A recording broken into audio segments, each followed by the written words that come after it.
قال النبی صلی اللہ علیہ وسلم من صام یوما من شعبان فتحت له ابواب الجنان وغلقت علیہ ابواب النیران او کما قال علیہ الصلاۃ والسلام سبحان ربک رب العزت عما یصفون وسلام علی المرسلین والحمد للہ رب العالمین اللہم صلی علی سیدنا محمد وعلی آل سیدنا محمد وبارک وسلم۔ اسلامی مہینوں کے اندر 3 مہینے آگے پیچھے آتے ہیں: رجب المرجب، شعبان المعظم اور رمضان المبارک۔ احادیث مبارکہ کے اندر ان تینوں مہینوں کی فضیلت بتائی گئی ہے۔ حضور صلی اللہ علیہ وسلم نے ارشاد فرمایا، رجب اللہ تعالی کا مہینہ ہے، شعبان میرا مہینہ ہے، اور رمضان المبارک میری گنہگار امت کا مہینہ ہے۔ حضور صلی اللہ علیہ وسلم جب رجب کا چاند دیکھتے تو آپ درازی عمر اور رمضان المبارک کی دعا کرنا شروع کر دیتے۔ میرے محبوب صلی اللہ علیہ وسلم دعا پڑھتے، اللہم بارک لنا فی رجب و شعبان وبلغنا رمضان۔ اے اللہ، ہمارے لیے رجب اور شعبان کے مہینہ میں برکت نازل فرما اور ہمیں خیریت کے ساتھ رمضان المبارک تک پہنچا۔ اس سے پتہ چلا اگر کوئی بندہ لمبی زندگی کی دعا کرنا چاہے تو شریعت مطہرہ اس کی اجازت دیتی ہے۔ اگر کوئی بندہ کسی اور کے لیے لمبی عمر کی دعا کرنا چاہے تب بھی اس کی اجازت ہے۔ اس لیے اللہ تعالیٰ سے یہ دعا ضرور کرنی چاہیے کہ اے اللہ، عافیت والی لمبی زندگی عطا فرما۔ جب بندہ عافیت کا لفظ ساتھ استعمال کر لیتا ہے تو اللہ تعالیٰ دکھوں، غموں اور پریشانیوں سے بچا لیتے ہیں، بلکہ اس کے ساتھ ساتھ یہ دعا کیا کرے، اے اللہ، عافیت والی، برکت والی لمبی زندگی عطا فرما۔ جب اللہ کی جانب سے برکت نازل ہو جاتی ہے تو انسان پھر دنیا کے اندر کسی کا محتاج نہیں بنتا۔ جب انسان کو اللہ کی جانب سے برکات کا نزول ہو جاتا ہے تو پھر انسان دنیا والوں کے سامنے ہاتھ نہیں پھیلاتا، انسان دنیا والوں کے دروازوں کا منگتا نہیں بنتا، بلکہ اللہ تعالیٰ اس کے اوپر برکتوں، رحمتوں کے دروازے کھول دیتے ہیں۔ اللہ جہاں رزق کے حوالے سے آسانی پیدا فرماتے ہیں، وہاں اللہ تعالیٰ صحت کے حوالے سے بندے کو کسی کا محتاج نہیں بناتے۔ شعبان المعظم کے اندر ایک رات آتی ہے جسے شب بارات کہا جاتا ہے۔ علماء کرام نے لکھا کہ اس رات لوگوں کی قسمت کے فیصلے ہوتے ہیں۔ کس بندے کو صحت ملنی ہے، کس بندے نے بیمار ہونا ہے، کس کے رزق کے اندر اضافہ ہونا ہے، کس انسان نے دنیا سے جانا ہے،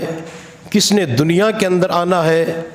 کس کی بیٹی کو اچھا رشتہ ملنا ہے، بچے کو اچھی ملازمت ملنی ہے، عہدہ ملنا ہے۔ تو یہ تمام چیزوں کے فیصلے شب بارات کے اندر ہوتے ہیں۔ اس لیے ہمیں چاہیے کہ اگر شب بارات نصیب ہو جائے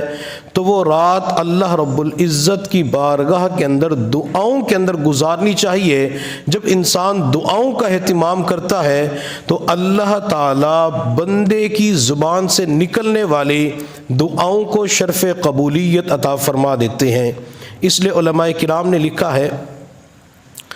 4 راتوں میں اللہ تعالیٰ خیر کے دریا بہا دیتے ہیں، لیلۃ القدر میں، شب عرفات میں، شب برات اور عید الفطر کی رات۔ یہ جو 4 راتیں ہوتی ہیں اس کے اندر اللہ تعالیٰ لوگوں کے اوپر خیر نازل فرماتے ہیں، اور جو بندہ ان راتوں کے اندر اللہ سے مانگتا ہے اللہ کسی بھی بندے کو محروم نہیں فرماتے، اللہ ضرور بندے کو عطا فرماتے ہیں۔ اور شیخ عبد القادر جیلانی رحمۃ اللہ علیہ نے فرمایا کہ جس طرح انسانوں کی عید ہوتی ہے یہ عید الفطر اور عید الاضحیٰ، اسی طرح فرشتوں کی عید شب برات میں ہوتی ہے۔ گویا کہ فرشتے بھی اس رات خوش ہوتے ہیں چونکہ اس رات اللہ اپنے بندوں کو نوازنا چاہتے ہیں، اور یہی وجہ ہے میرے محبوب صلی اللہ علیہ وسلم کے متعلق حضرت عائشہ صدیقہ رضی اللہ تعالی عنہا فرماتی ہیں کہ آپ صلی اللہ علیہ وسلم کی میرے پاس باری تھی، آپ نے میرے پاس تشریف لانا تھا، آپ میرے پاس تشریف لائے تو تھوڑی دیر کے بعد میرے حجرے سے تشریف لے گئے، میں بڑی پریشان ہو گئی، سوچنے لگی کہ شاید آپ کسی اور سوکن کے پاس چلے گئے اور زوجہ محترمہ کے پاس چلے گئے۔ میں رات کے اندھیرے میں آپ صلی اللہ علیہ وسلم کو تلاش کرنے کے لیے اپنے حجرے سے باہر نکلی، میں نے حضور صلی اللہ علیہ وسلم کو جنت البقیع قبرستان کے اندر سجدے کی حالت میں روتے ہوئے دیکھا۔ جب آپ صلی اللہ علیہ وسلم نے سجدے سے سر اٹھایا، حضرت عائشہ صدیقہ فرماتی ہیں محبوب سجدے کی حالت میں رو رہے تھے، آنکھوں سے آنسو بہ رہے تھے، حتیٰ کہ میں وہاں سے واپس آ گئی۔ جب میں حجرے کے اندر داخل ہوئی تو تھوڑی دیر کے بعد حضور صلی اللہ علیہ وسلم بھی داخل ہوئے۔ آپ صلی اللہ علیہ وسلم نے میری طرف دیکھا اور فرمایا عائشہ تیری سانس کیوں پھولی ہوئی ہے؟ تو میں نے عرض کیا اللہ کے نبی میں آپ کو دیکھنے کے لیے گئی تھی کہ آپ کہاں تشریف لے گئے؟ تو محبوب صلی اللہ علیہ وسلم نے ارشاد فرمایا عائشہ یہ 15 شعبان کی رات ہے جسے شب برات کہا جاتا ہے، اس رات اللہ تعالیٰ آسمان دنیا پہ نزول فرماتے ہیں اور اللہ تعالیٰ بندوں کی مغفرت فرماتے ہیں۔ اللہ کے نبی کتنی مغفرت فرماتے ہیں؟ تو میرے محبوب صلی اللہ علیہ وسلم نے ارشاد فرمایا قبیلہ بنو کلب کی بکریوں کے جسم کے اوپر جتنے بال ہوتے ہیں اللہ ان بالوں کے برابر اپنے بندوں کی مغفرت فرما دیتے ہیں۔ اب قبیلہ بنو کلب جو مدینہ طیبہ کے اندر بکریاں پالنے کے اندر مشہور قبیلہ تھا، ہر گھر کے اندر سینکڑوں ہزاروں بکریاں وہ لوگ رکھتے اور پالتے تھے۔ جب ایک علاقے کے اندر ہزاروں کی تعداد میں بکریاں ہوں اور بکری کے جسم کے اوپر جو بال ہوتے ہیں کوئی انسان اس کو شمار کر ہی نہیں سکتا، گن ہی نہیں سکتا، تو لگتا یہ ہے کہ شب بارات کے اندر اللہ تعالیٰ اپنے بندوں کی بے بہا مغفرت فرما دیتے ہیں۔ اس لیے اس شب بارات کے اندر اللہ تعالیٰ سے اپنے گناہوں کی معافی مانگنی چاہیے۔ اللہ میں نے گزشتہ سال میں نے یہ سال گناہوں کے اندر گزار دیا، اللہ نافرمانی کے اندر گزار دیا، اللہ آپ معاف فرمانے والے ہیں، اللہ آپ میرے گناہوں کو معاف کر دیجئے۔ جب اللہ تعالیٰ بندوں کے گناہوں کو معاف فرما دیتے ہیں تو اللہ تعالیٰ بندے کو پھر خوشیاں عطا فرماتے ہیں، چونکہ میرے اللہ نے فرمایا استغفروا ربکم انہ کان غفارا، تم اپنے رب کے سامنے استغفار کرو، توبہ کرو۔ اللہ اگر آپ کے بندوں نے توبہ کرنا شروع کر دی پھر کیا ملے گا؟ تو میرے اللہ نے فرمایا انہ کان غفارا، میں توبہ کی برکت سے تمہارے گناہوں کو معاف فرما دوں گا۔ اللہ کچھ اور فائدہ بھی ہوگا تو میرے اللہ نے چند فوائد اور بھی بیان فرمائے۔ یرسل السماء علیکم مدرارا، اگر تم میری بارگاہ کے اندر توبہ کرو گے، استغفار کرو گے، تمہیں بارش کی ضرورت ہوگی، میں آسمان سے بادلوں سے پانی زمین کے اوپر برسا دوں گا۔ اور آگے میرے اللہ نے تیسرا فائدہ بیان فرمایا وَيُمْدِدُكُمْ بِأَمْوَالٍ، تم کسی بھی حوالے سے مال کی وجہ سے پریشان ہوں گے، لاک ڈاؤن کی وجہ سے پریشان ہوں گے، قرضوں کی وجہ سے پریشان ہوں گے، گاہک نہ آنے کی وجہ سے پریشان ہوں گے، استغفار کرنا تمہارا کام ہے اور تمہارے اموال کے اندر اضافہ برکت پیدا کرنا تمہارے رب کا کام ہے۔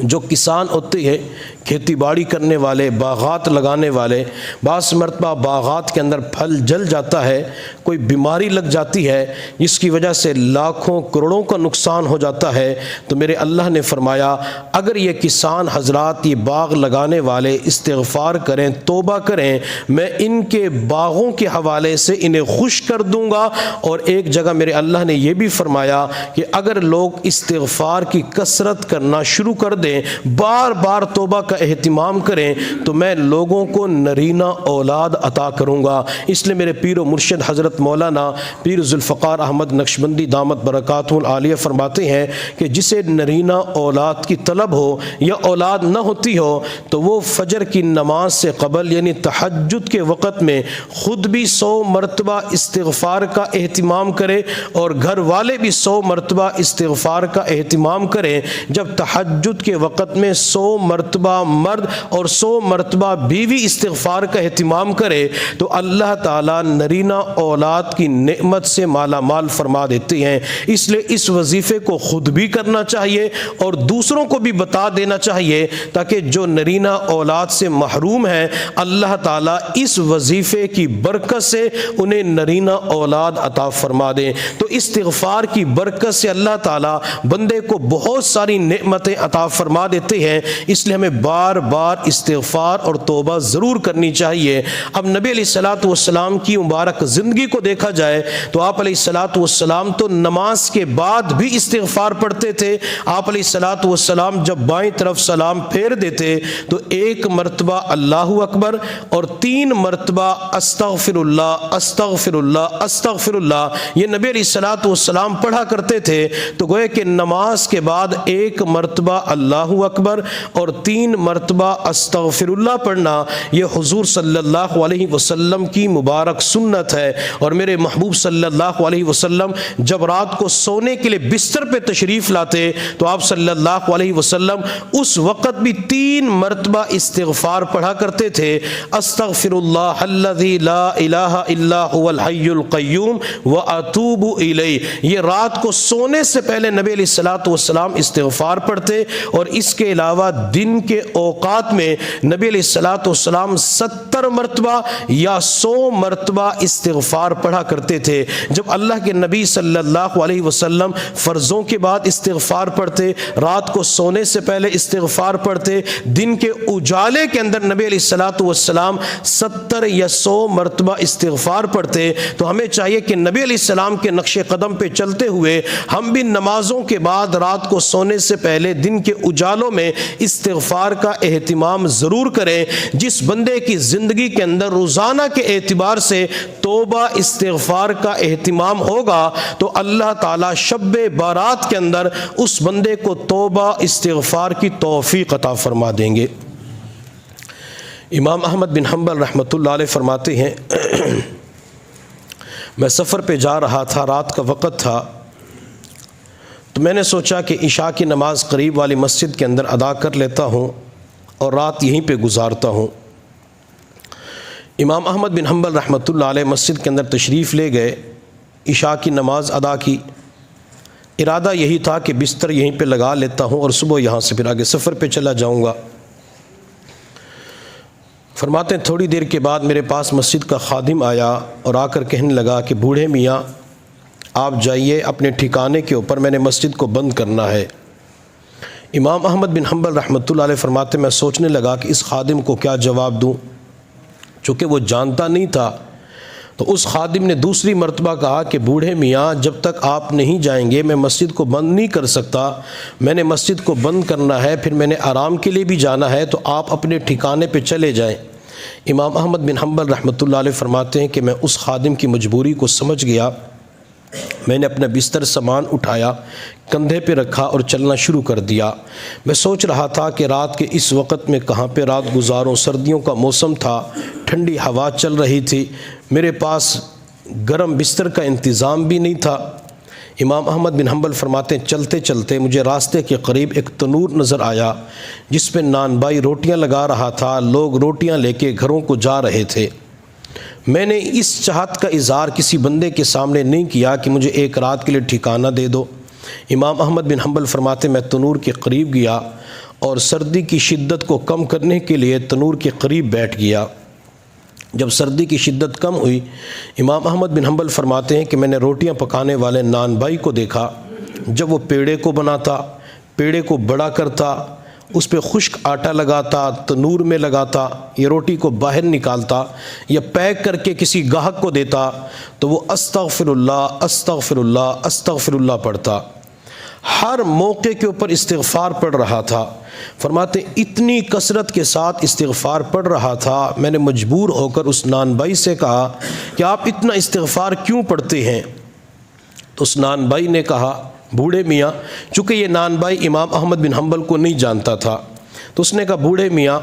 اللہ تعالیٰ نے استغفار کی برکت سے مجھے مستجاب الدعوات کا درجہ عطا فرما دیا ہے۔ میں جو بھی دعا کرتا ہوں اللہ میری دعا کو قبول فرما لیتے ہیں۔ البتہ ایک دعا ایسی ہے جو ابھی تک قبول نہیں ہوئی، اور مجھے اللہ تعالیٰ کی ذات سے قوی امید ہے کہ اللہ تعالیٰ اس دعا کو بھی قبول فرما لیں گے۔ امام احمد بن حنبل رحمۃ اللہ علیہ نے پوچھا، وہ کون سی دعا ہے جو ابھی تک قبول نہیں ہوئی؟ تو نان بھائی کہنے لگا، میرے زندگی کی ایک چاہت اور تمنا ہے، وہ دن کب آئے گا جب میں امام احمد بن حنبل کی زیارت کروں گا، جب ان سے اللہ ملاقات کروائے گا۔ یہ میری زندگی کی سب سے بڑی چاہت اور سب سے بڑی دعا ہے۔ یہ دعا پوری ہو گئی تو سمجھ جاؤ کہ زندگی کی ساری دعائیں قبول ہو گئی۔ امام احمد بن حنبل رحمۃ اللہ علیہ اپنی جگہ سے اٹھے،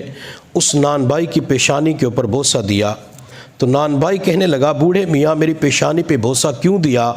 امام احمد بن حنبل رحمۃ اللہ علیہ نے فرمایا، خوش ہو جا، اللہ تعالیٰ نے تیری اس دعا کو بھی قبول فرما لیا، میرا نام احمد بن حنبل ہے۔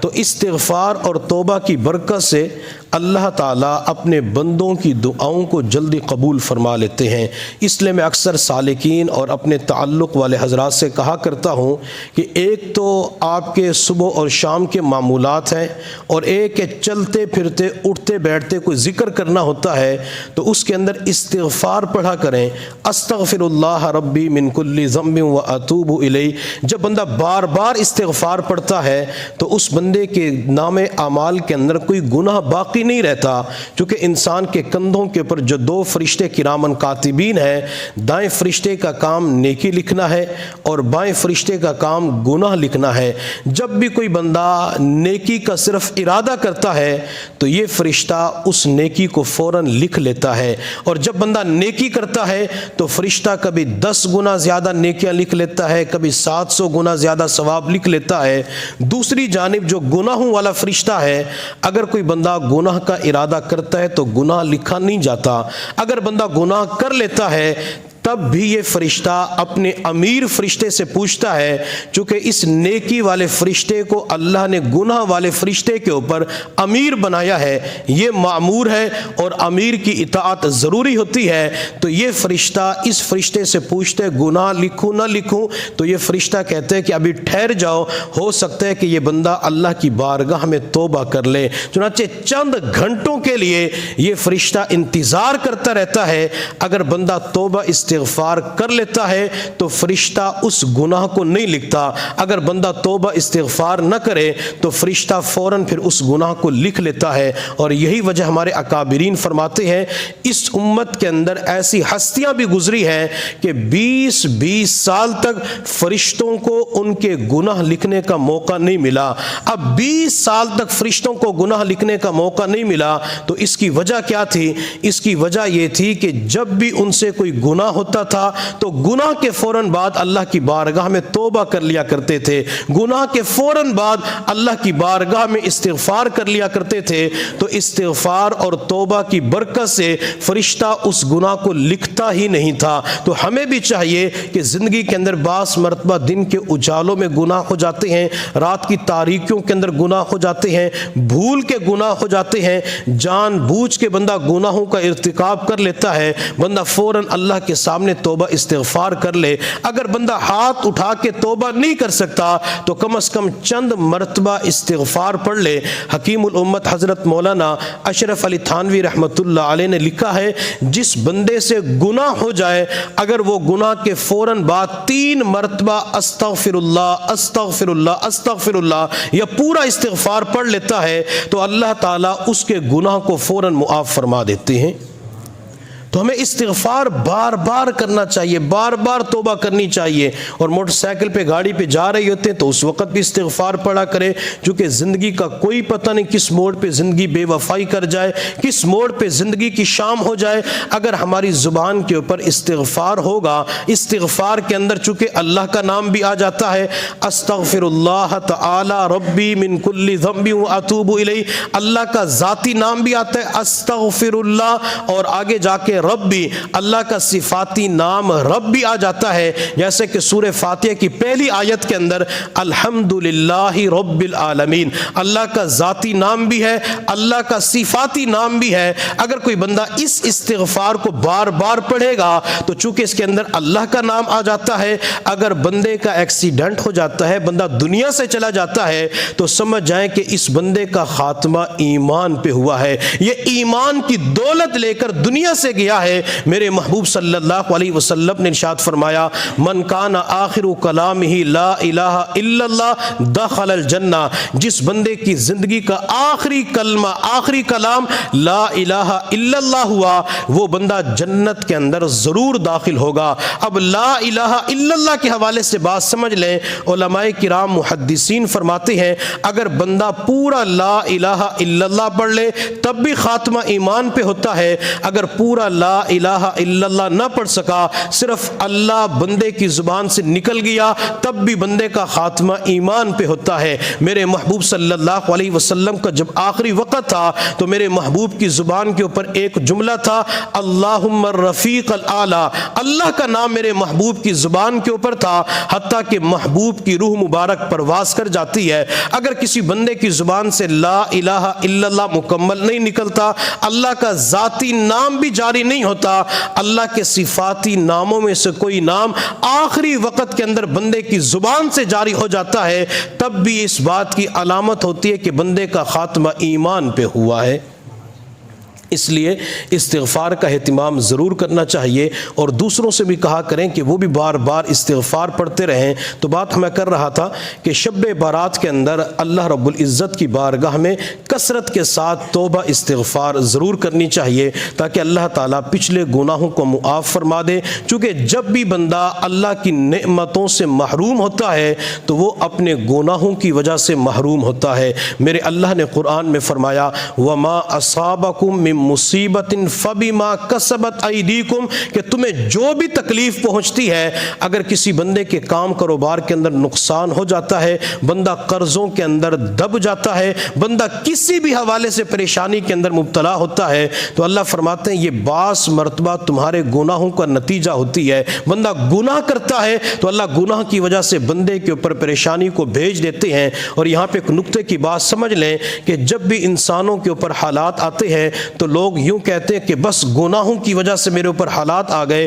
ہر پریشانی، ہر تکلیف، ہر دکھ، ہر غم گناہوں کی وجہ سے نہیں آتا۔ بعض مرتبہ اللہ تعالیٰ بندے کے اوپر سے بڑی پریشانی کو دور کرنے کے لیے، ختم کرنے کے لیے چھوٹی تکلیف اور بیماری مصیبت کو بھیج دیتے ہیں، اور بعض مرتبہ ایسا ہوتا ہے اللہ بندے کے درجات کو بلند کرنا چاہتے ہیں، اللہ بندے کو جنت کے اندر بلند محلات دینا چاہتے ہیں، لیکن بندے کے اعمال اتنے زیادہ نہیں ہوتے، بندہ وہاں تک پہنچ نہیں سکتا، تو اللہ بندے کے اوپر پریشانی بھیج دیتے ہیں، کوئی تکلیف بھیج دیتے ہیں، بندہ اس کے اوپر صبر کر لیتا ہے تو اللہ تعالیٰ صبر کی وجہ سے درجات کو بلند فرما دیتے ہیں۔ حضرات انبیاء کرام کی زندگیوں کا مطالعہ کریں، یوسف علیہ السلام کی مبارک زندگی کو دیکھیں کہ بھائیوں نے پکڑ کر کنویں کے اندر ڈال دیا۔ اب یوسف علیہ السلام کو جو کنویں کے اندر بھائیوں نے ڈالا کیا وہ گناہوں کی وجہ سے تھا؟ کیا وہ معصیت کی وجہ سے تھا؟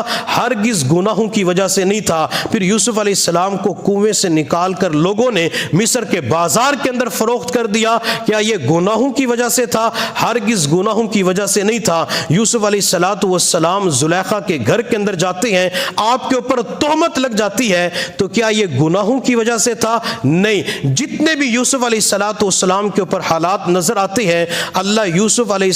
السلام کا ایک تو امتحان لے رہے تھے اور دوسرا اللہ یوسف کے درجات کو بلند فرما رہے تھے۔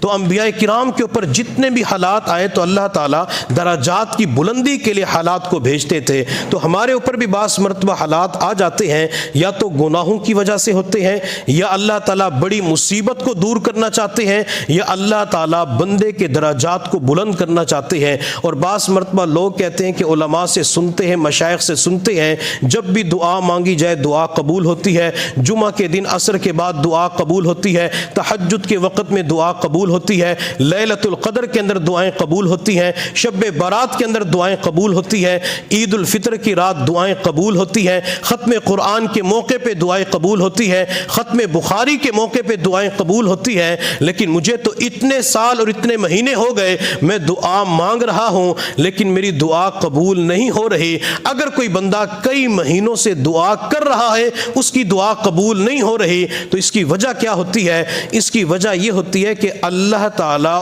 اس دعا کو بندے کے لیے آخرت کے اندر ذخیرہ کر لیتے ہیں۔ حتیٰ کہ حضور صلی اللہ علیہ وسلم نے فرمایا جب قیامت کا دن ہوگا تو اللہ تعالیٰ بندے سے فرمائیں گے میرے بندے تو نے یہ دعا مانگی دعا قبول نہ ہوئی، جی اللہ میں نے یہ دعا کئی مرتبہ مانگی قبول نہ ہوئی، اللہ یہ بھی مانگی قبول نہ ہوئی، تو اللہ رب العزت فرمائیں گے کہ میں نے تیری دعاؤں کو اس لیے قبول نہ کیا تاکہ تجھے آخرت کے اندر میں زیادہ انعام دے سکوں۔ جب اللہ تعالیٰ دنیا کے اندر دعائیں قبول نہ ہونے کی وجہ سے آخرت کے اندر انعام دیں گے تو بندہ اس وقت کہے گا کاش میری دنیا کے اندر ایک بھی دعا قبول نہ ہوئی ہوتی۔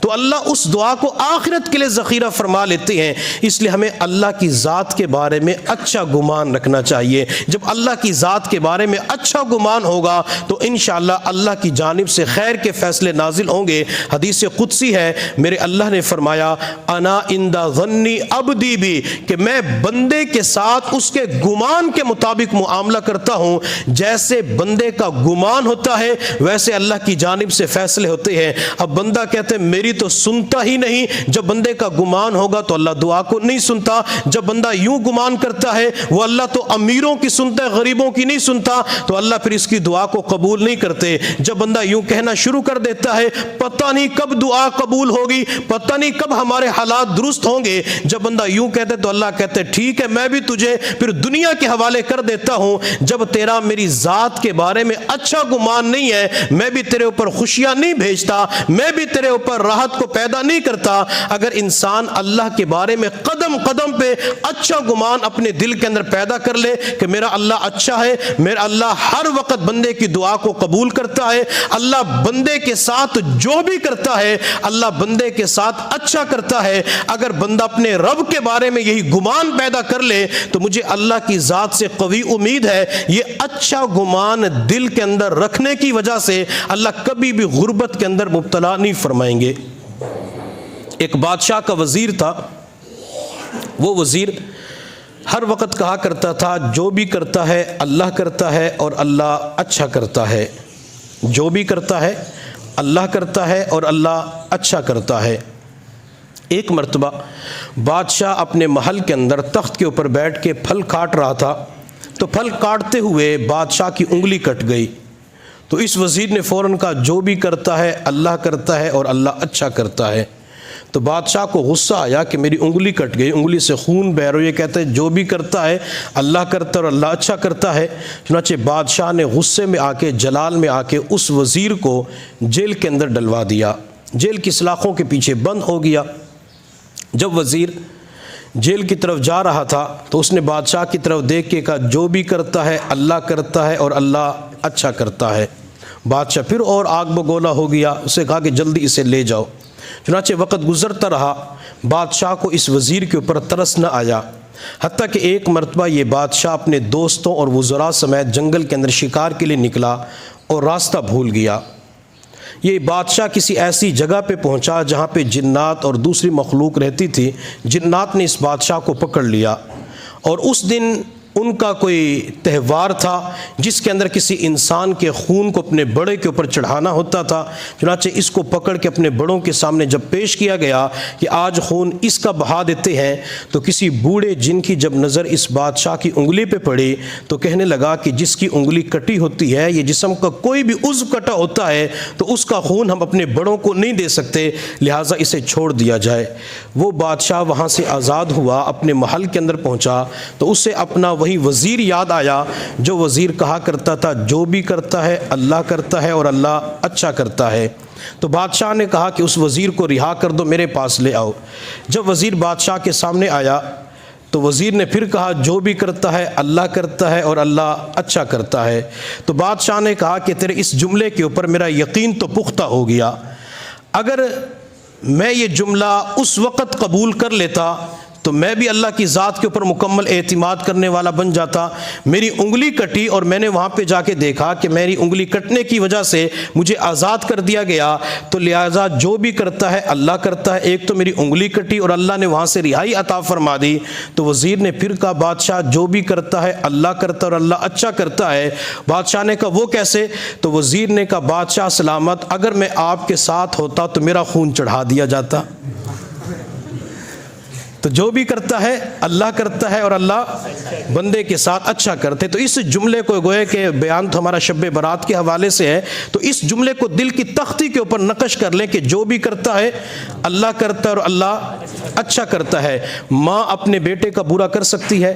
جب ماں اپنے بیٹے کا برا نہ سوچ سکتی ہے نہ کر سکتی ہے، وہ اللہ تو 70 ماؤں سے بڑھ کے محبت کرنے والا ہے، وہ اللہ تو 70 ماؤں سے بڑھ کے پیار کرنے والا ہے، وہ اپنے بندے کے ساتھ برا کہاں کر سکتے ہیں؟ لہٰذا اگر یہ جملہ ہمارے دل کی تختی کے اوپر نقش ہو جائے گا، ہم اسے محفوظ کریں گے تو بہت سارے فتنوں سے بچنا ہمارے لیے آسان ہو جائے گا۔ یہ جو بعض مرتبہ ہماری نظر جاتی ہے کہ اس نے کچھ کر دیا ہوگا، اس نے صحت کا یہ کر دیا، کاروبار میں نقصان اس نے کیا ہوگا، تو وہ تمام تر باتیں ہمارے ذہنوں سے بالکل ختم ہو جائیں گی، چونکہ ہم نے تو جملہ یاد کیا ہوا ہے کہ جو بھی کرتا ہے اللہ کرتا ہے اور اللہ اپنے بندے کے ساتھ اچھا کرتا ہے۔ حضور صلی اللہ علیہ وسلم نے شب برات کے حوالے سے ارشاد فرمایا کہ شب برات کے اندر لوگوں کی قسمت کے فیصلے ہوتے ہیں۔ اس رات اللہ کی جانب سے چند اعلانات ہوتے ہیں، ہے کوئی گناہوں کی معافی مانگنے والا میں اس کے گناہوں کو معاف کر دوں، ہے کوئی رزق کا سوال کرنے والا تاکہ میں اسے رزق عطا کروں، ہے کوئی اپنی حاجت کا سوال کرنے والا تاکہ میں اس کی حاجت کو پورا کروں۔ میرے محبوب صلی اللہ علیہ وسلم نے ارشاد فرمایا کہ جب اللہ تعالیٰ فیصلہ کریں تو میرا جی چاہتا ہے کہ میں اس دن روزے کی حالت میں ہوں۔ پھر آپ صلی اللہ علیہ وسلم نے روزہ رکھا اور اپنی امت کو بھی تعلیم دی کہ 15 شعبان المعظم کا روزہ رکھا جائے۔ حضرت ابو امامہ باہلی رضی اللہ تعالی عنہ ایک صحابی ہیں، جب یہ مسلمان ہونے کے لیے اسلام قبول کرنے کے لیے نبی علیہ الصلوۃ والسلام کی طرف آ رہے تھے تو میرے اللہ نے اپنے محبوب سے فرمایا محبوب یہ اپنی قوم کے سردار ہیں، آپ ان کا استقبال کیجئے۔ ابو امامہ ان کی کنیت ہے اور ان کا اصل نام جریر بن عبداللہ ہے، اور جریر بن عبداللہ کو اس امت کا یوسف ثانی کہا جاتا ہے۔ اللہ نے حضرات صحابہ کرام کے اندر انہیں بہت زیادہ حسن و جمال عطا فرمایا تھا۔ اور میں یہاں پہ ایک بات اور عرض کروں گا کہ جب اللہ تعالیٰ اولاد کی نعمت عطا فرمائے، اللہ کسی کو بیٹا، بھتیجا، پوتا، نواسا عطا فرمائے، بھانجا عطا فرمائے، تو وہ کبھی نہ کبھی کسی بیٹے کا نام جریر ضرور رکھے۔ ہمیں معاشرے کے اندر جریر نام بہت کم نظر آتے ہیں، جریر نام کسی کا نہیں ملتا، اس لیے یہ نیت کر لیں کہ میرا کوئی بچہ ہوگا، بھتیجا ہوگا، بھانجا ہوگا، میں اس کا نام جریر رکھوں گا۔ اب جریر کی کنیت نبی علیہ الصلوۃ والسلام کے مبارک دور کے اندر ابو امامہ تھی۔ اب اس جریر کے اندر کتنا نبی علیہ الصلوۃ والسلام کا ادب پایا جاتا تھا، اور پھر میرے پیغمبر نے اس جریر ابو امامہ سے کیا کیا الفاظ استعمال کیے جب اللہ نے محبوب سے فرمایا کہ آپ ابو امامہ جریر کا استقبال کریں، تو میرے محبوب نے اپنی مبارک چادر، وہ چادر جس کا تذکرہ میرے اللہ نے قرآن میں فرمایا یا ایھا المزمل یا ایھا المدثر، اس چادر کو زمین کے اوپر بچھایا۔ سامنے سے ابو امامہ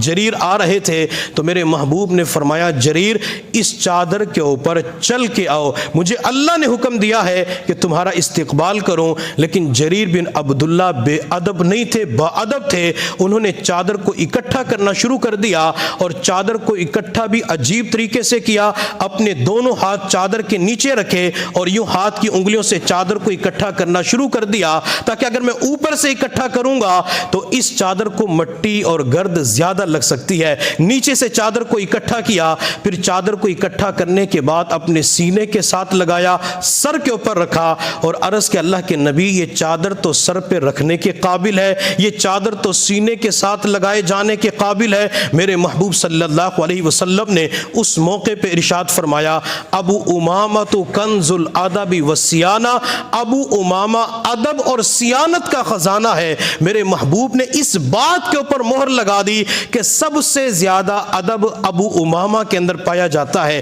جریر کے اندر ادب پایا جاتا ہے۔ یہ جریر بن عبداللہ رضی اللہ تعالی عنہ فرمایا کرتے تھے کہ میں نے حضور صلی اللہ علیہ وسلم کی مبارک زبان سے سنا ہے، آپ علیہ الصلوۃ والسلام نے ارشاد فرمایا من صام یوما من شعبان فتحت له ابواب الجنان وغلقت علیہ ابواب النیران، جو بندہ شعبان کے ایک دن کا روزہ رکھتا ہے تو اللہ تعالیٰ اس کے لیے جنت کا دروازہ کھول دیتے ہیں اور جہنم کا دروازہ بند فرما دیتے ہیں۔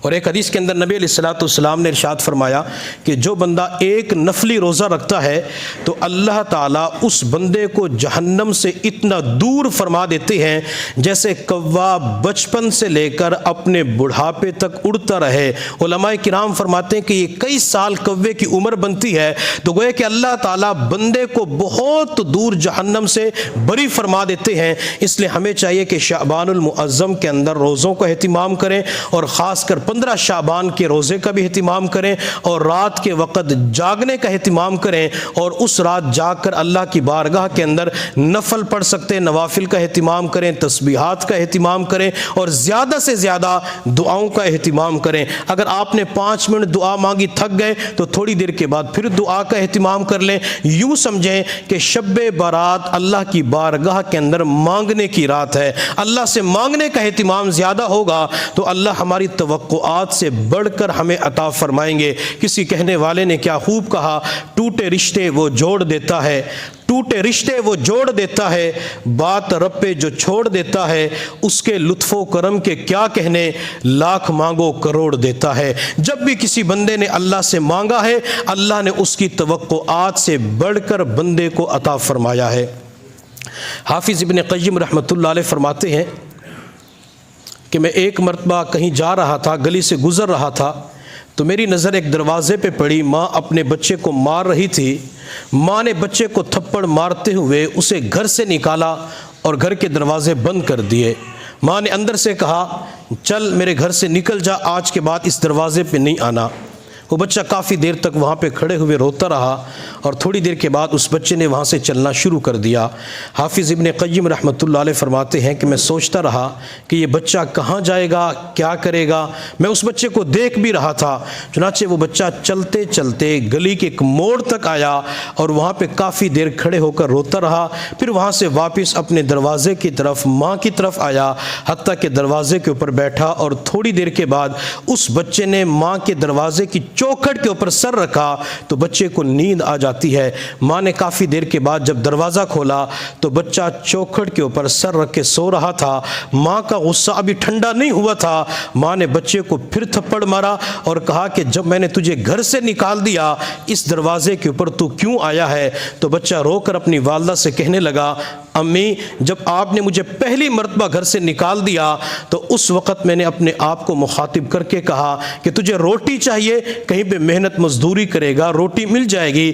کپڑا چاہیے محنت مزدوری کرے گا کہیں پہ تجھے لباس بھی مل جائے گا، رات کو رہائش بھی مل جائے گی۔ امی میں اپنے رزق اور کپڑوں کپڑوں کے بارے میں سوچ رہا تھا، لیکن پھر اچانک مجھے خیال آیا کہ دنیا کی تمام نعمتیں آپ کو مل سکتی ہیں لیکن ماں کا پیار آپ کو کہیں نہیں مل سکتا۔ امی میں آپ کی وجہ سے دوبارہ اسی دروازے پہ آ چکا ہوں، امی آپ مجھے تھپڑ مارے، ڈنڈے مارے، میں اس دروازے کو چھوڑ کے نہیں جا سکتا۔ جب ماں نے بچے کے الفاظ کے اندر ماں کی ممتا کے درد کو محسوس کیا تو ماں نے اسی وقت بچے کو سینے کے ساتھ لگایا۔ ماں نے اپنے بیٹے سے کہا، بیٹا جو پیار تجھے میں دے سکتی ہوں وہ دنیا کی کوئی اور ماں نہیں دے سکتی۔ آج کے بعد میرے دروازے تیرے لیے ہر وقت کھلے ہوئے ہیں، آج کے بعد تجھے کچھ نہیں کہوں گی، تیرے اوپر گھر کا دروازہ بھی بند نہیں کروں گی۔ اگر ماں اپنے بچے کے ساتھ اتنا محبت کا معاملہ کرتی ہے، ماں اتنی شفقت کا معاملہ کرتی ہے، وہ اللہ تو 70 ماؤں سے بڑھ کے محبت کرنے والا ہے،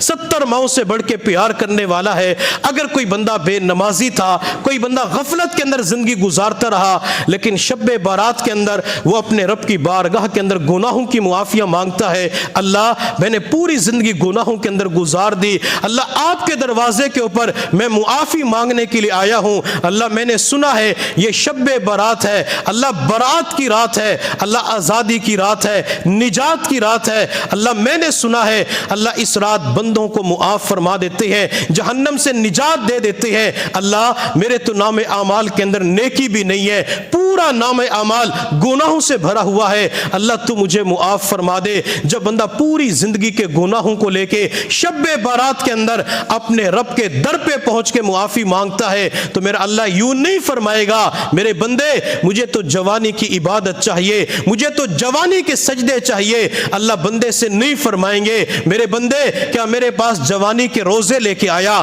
جوانی کا عمرہ لے کے آیا، جوانی کا حج لے کے آیا، جوانی کی عبادات لے کے آیا، اللہ نہیں پوچھیں گے، بلکہ میرا اللہ اس وقت فرمائے گا بتا میرے بندے اپنے رب کے دروازے سے کیا لینے کے لیے آیا؟ بندہ کہے گا اللہ میرے گناہوں کو معاف فرما دے، میرا اللہ اسی وقت فوراً اعلان کرے گا جا میرے بندے میں نے تیری زندگی کے سارے گناہوں کو معاف فرما دیا۔